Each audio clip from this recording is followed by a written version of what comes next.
Hi everyone, welcome back to Shivam tutorial.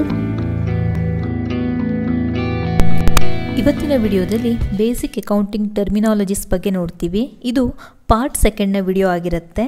ಇದರಲ್ಲಿ sales, revenue, expenses, expenditure, profit, gain, purchase, goods, stock ಈ ಒಂದು terminologies ಬಗ್ಗೆ ಕಲಿತೀವಿ. ಒಂದು ವಿಡಿಯೋದಲ್ಲಿ ಫಸ್ಟ್ ಟರ್ಮಿನಾಲಜಿ ಸೇಲ್ಸ್.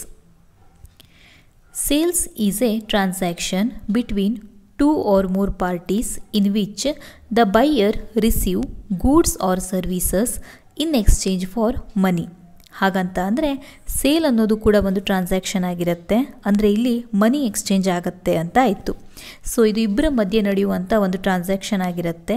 ಇಲ್ಲಿ ಬೈಯರ್ ಆದವನು ಒಂದು ಗೂಡ್ಸ್ ಅಥವಾ ಸರ್ವಿಸ್ನ ಬೆನಿಫಿಟ್ನ ತಗೊಳ್ತಾನೆ, ಬದಲಾಗಿ ದುಡ್ಡನ್ನು ಎಕ್ಸ್ಚೇಂಜ್ ಮಾಡ್ತಾನೆ, ಮನಿನ ಎಕ್ಸ್ಚೇಂಜ್ ಮಾಡ್ತಾನೆ. ಸೇಲ್ ಅನ್ನೋದು ಎರಡು ರೀತಿಯಲ್ಲಿ ನಡೆಯುತ್ತೆ, ಒಂದು ಕ್ಯಾಶ್ ಸೇಲ್, ಇನ್ನೊಂದು credit sale. Next terminology revenue. ರೆವೆನ್ಯೂನ ಇನ್ಕಮ್ ಅಂತ ಕೂಡ ನಾವು ಕರಿತೀವಿ. So what it is? These are the amounts of the business earned by selling its product or providing services to customer. ಹಾಗಂತ ಅಂದರೆ ರೆವೆನ್ಯೂ ಒಂದು ಇನ್ಕಮ್ ಆಗಿರುತ್ತೆ. ಬಿಸ್ನೆಸ್ಸಿಗೆ ಇನ್ಕಮ್ ಮೇನ್ಲಿ ಜನರೇಟ್ ಆಗೋದು ಅದು ಪ್ರೊಡ್ಯೂಸ್ ಮಾಡಿರೋ ಪ್ರಾಡಕ್ಟನ್ನು ಸೇಲ್ ಮಾಡೋದ್ರಿಂದ. So these are the amount of the business earned by selling its product or providing services to customer. Usually ಬಿಸ್ನೆಸ್ಸಿಗೆ ಇನ್ಕಮ್ ಅರ್ನ್ ಆಗೋದು ಪ್ರಾಡಕ್ಟನ್ನು ಸೇಲ್ ಮಾಡೋದ್ರಿಂದ ಅಥವಾ ಸರ್ವಿಸನ್ನು ಪ್ರೊವೈಡ್ ಮಾಡೋದ್ರಿಂದ. ಬಟ್ ಅದನ್ನು ಬಿಟ್ಟಿನೂ ಕೂಡ ಕೆಲವೊಂದು ವೇಗಳಿಂದ ಇನ್ಕಮ್ ಅರ್ನ್ ಆಗುತ್ತೆ. ಸೊ ಅದು ಹೇಗೆ ಅಂತ ನೋಡೋಣ. Other items of revenues which are common to many business are commission received, rent received etcetera. So ಬೇರೆ ಬೇರೆ ವೇಯಲ್ಲೂ ಕೂಡ ಬಿಸ್ನೆಸ್ಸಿಗೆ ಇನ್ಕಮ್ ಬರುತ್ತೆ. ಸೊ ಅದು ಕಮಿಷನ್ನ ರಿಸೀವ್ ಮಾಡೋದಿರ್ಬೋದು, ಅಥವಾ ಇಂಟ್ರೆಸ್ಟನ್ನು ರಿಸೀವ್ ಮಾಡೋದಿರ್ಬೋದು, ಅಥವಾ ರೆಂಟನ್ನು ರಿಸೀವ್ ಮಾಡೋದಿರ್ಬೋದು, ಅಥವಾ ಡಿವಿಡೆಂಡನ್ನು ರಿಸೀವ್ ಮಾಡೋದಿರ್ಬೋದು. ಹೀಗೆ ಇನ್ನು ಬೇರೆ ಬೇರೆ ವೇಗಳಲ್ಲೂ ಕೂಡ ಬಿಸ್ನೆಸ್ಸಿಗೆ ಇನ್ಕಮ್ ಜನರೇಟ್ ಆಗುತ್ತೆ.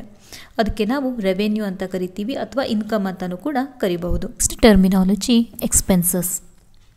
ಎಕ್ಸ್ಪೆನ್ಸಸ್ ಅಂದರೆ ಏನು ಅಂತ ನೋಡೋಣ. Cost incurred by a business in the process of earning revenue are known as expenses.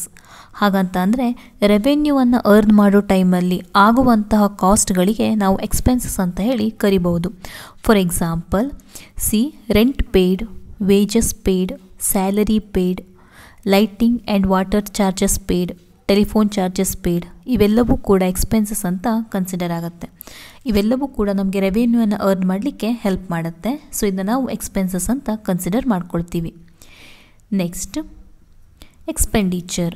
Expenditure ಮತ್ತು ಎಕ್ಸ್ಪೆನ್ಸಸ್ ಕೇಳೋದಕ್ಕೆ ಒಂದೇ ಥರ ಅನಿಸಿದ್ರು ಎರಡಕ್ಕೂ ಕೂಡ ಡಿಫ್ರೆನ್ಸಸ್ ಇರುತ್ತೆ. ಎಕ್ಸ್ಪೆಂಡಿಚರ್ ಅಂತ ಅಂದರೆ spending money for receiving some benefit or services or property received is called expenditure.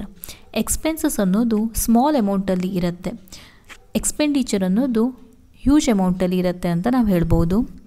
ಈಗ ಎಕ್ಸ್ಪೆನ್ಸಸ್ ಅಂತ ಬಂದಾಗ ಅಲ್ಲಿ ಸಿಂಗಲ್ ಪ್ರಾಡಕ್ಟ್ ಇರುತ್ತೆ, ಎಕ್ಸ್ಪೆಂಡಿಚರ್ ಅಂತ ಬಂದಾಗ ಅಲ್ಲಿ ಬಂಡಲ್ ಆಫ್ ಪ್ರಾಡಕ್ಟ್ಸ್ಗಳು ಇರುತ್ತೆ. ಸೊ ಒಂದು ಪ್ರಾಪರ್ಟಿಯನ್ನು ರಿಸೀವ್ ಮಾಡೋದಿರ್ಬೋದು, ಅಥವಾ ಒಂದು ಬೆನಿಫಿಟನ್ನು ರಿಸೀವ್ ಮಾಡೋದಿರ್ಬೋದು ಲಾಂಗ್ ಟರ್ಮಿಗೆ, ಅದನ್ನು ನಾವು ಎಕ್ಸ್ಪೆಂಡಿಚರ್ ಅಂತ ಕರಿತೀವಿ. ಅಂದರೆ ಫಾರ್ ಎಕ್ಸಾಂಪಲ್, ಇವಾಗ ನಾವೊಂದು ಮಷಿನರಿನ ಪರ್ಚೇಸ್ ಮಾಡ್ತೀವಿ. ಸೊ ಅದರ ಬೆನಿಫಿಟ್ ಲಾಂಗ್ ಟರ್ಮ್ವರೆಗೆ ಇರುತ್ತೆ, ನಾವು ಅದನ್ನು ಎಕ್ಸ್ಪೆಂಡಿಚರ್ ಅಂತ ಕನ್ಸಿಡರ್ ಮಾಡ್ಕೊಳ್ಬೋದು.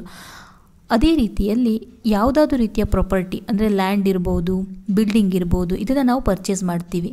ಅದರ ಅಮೌಂಟ್ ಕೂಡ ಜಾಸ್ತಿ ಇರುತ್ತೆ, ಮತ್ತು ಅದರ ಬೆನಿಫಿಟ್ ಕೂಡ ನಾವು ಲಾಂಗ್ ಟರ್ಮ್ವರೆಗೆ ಪಡ್ಕೊಳ್ಬೋದು. ಸೊ ಇದಕ್ಕೆಲ್ಲ ನಾವೇನು ಹೇಳ್ತೀವಿ? ಎಕ್ಸ್ಪೆಂಡಿಚರ್ ಅಂತ ಕರಿತೀವಿ. For example, purchase of goods, purchase of machinery, purchase of furniture etcetera. Next types of expenditure. ಎಕ್ಸ್ಪೆಂಡಿಚರ್ನ ಯೂಶ್ವಲಿ ಎರಡು ರೀತಿಯಲ್ಲಿ ನಾವು ನೋಡ್ತೀವಿ. ಒಂದು ರೆವೆನ್ಯೂ ಎಕ್ಸ್ಪೆಂಡಿಚರ್, ಇನ್ನೊಂದು ಕ್ಯಾಪಿಟಲ್ ಎಕ್ಸ್ಪೆಂಡಿಚರ್. ರೆವೆನ್ಯೂ ಎಕ್ಸ್ಪೆಂಡಿಚರ್ ಅಂದರೆ ಏನು ಅಂತ ನೋಡೋಣ.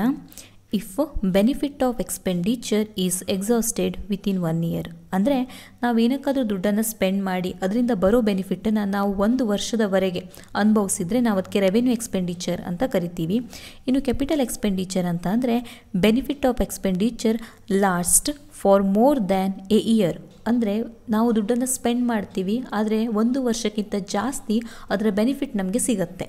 ಅಂಥದ್ದನ್ನು ನಾವು ಕ್ಯಾಪಿಟಲ್ ಎಕ್ಸ್ಪೆಂಡಿಚರ್ ಅಂತ ಕರಿತೀವಿ. Next terminology profit. ಪ್ರಾಫಿಟ್ ಅಂದರೆ ಏನು ಅಂತ ನೋಡೋಣ. The excess of revenue over related expenses during an accounting year is called profit.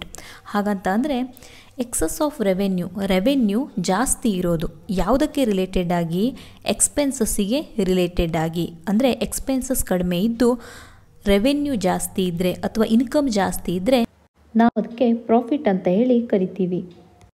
Next terminology gain ಅಂದರೆ ಏನಂತ ಹೇಳಿ ನೋಡೋಣ. Profit that arises from transaction which are incidental to business.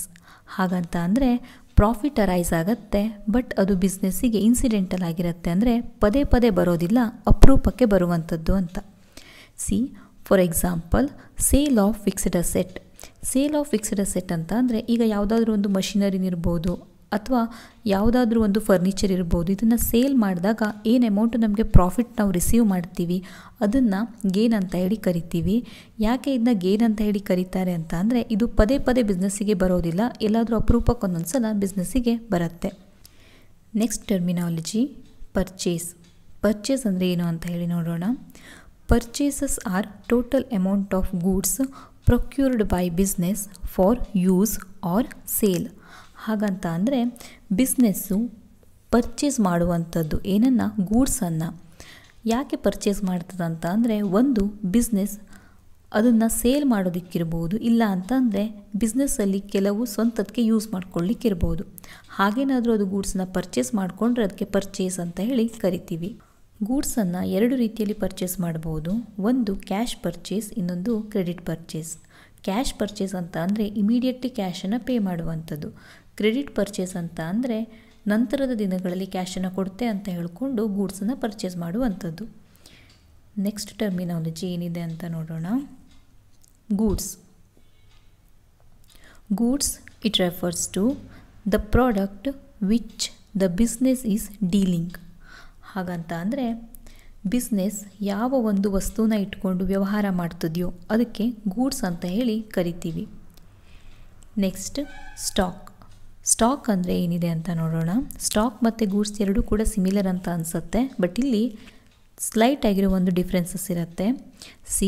Stock is A value of goods something on hand for selling customer.